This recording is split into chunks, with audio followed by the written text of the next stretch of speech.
Speaking of magical, the last thing I want to talk to you about, you lost your parents very close together. Mhm. I don't know if I've had any friends, like, yes, I've had friends lose parents, not so close together and not in the same way. They were younger and had serious cancers and those sorts of things, but I've never witnessed someone, I don't want to say embrace the loss, but accept the loss as, the evolutionary process of the soul in such a beautiful way. I mean, they both passed quite suddenly still, even, Mhm. they were older, but like, what was that like for you? And you recently shared it had been 4 years since you lost your dad, and you were sharing all these beautiful messages people shared about him. I imagine you still miss them, but you also catch glimpses of their spirit in your day to day life. Yeah, it took me by surprise. I did not expect the way that I handled it. I also think that there is a distinct difference when you have a lot of extended and immediate close family to support you through those things. Like, I recognize there's a difference if you're an only child and no one else can understand that. And even if you have Right. siblings, there's still differences there.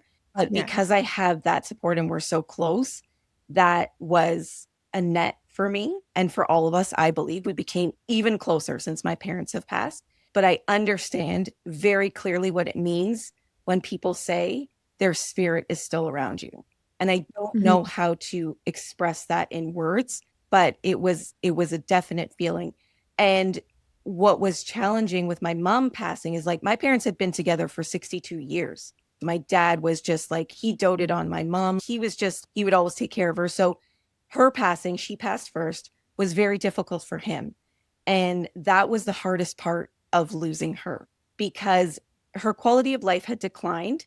She was 83. She had just turned 83 when she passed, and it felt freeing for her. And so that felt okay. It's like, when someone has come to the juncture and it feels okay. And Yeah. of course, I missed her terribly. But seeing my dad go through that heartbreak was difficult. And seeing my siblings go through it, it's very difficult. But it also is an opportunity to open your heart. Up until that point, I had never, ever thought about a life without them. I don't know why, because you think everyone's just going to live forever. And I was just living my life. And I also had never thought about the fact that my siblings are quite a bit older than me and that there would come a time where it's not guaranteed, but there is a higher possibility that I would be the only one left. And that Right. was the hardest thing that I've ever had to face. I never thought about it in my life before. All of that was heavy and painful, but I chose to embrace it. And it's like, okay, well, how can I live more fully within this family unit right now?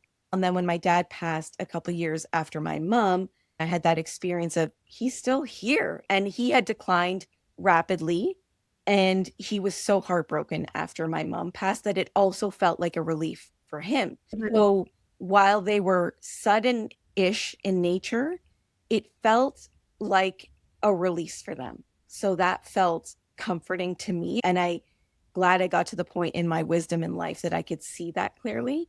And so having my siblings who perform numerous functions for me, we are siblings. They are also like my parents, like my aunts and uncles.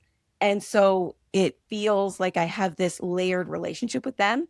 The thought of that changing in the future is a much harder reality for Mhm. me, if I'm being honest. Yeah.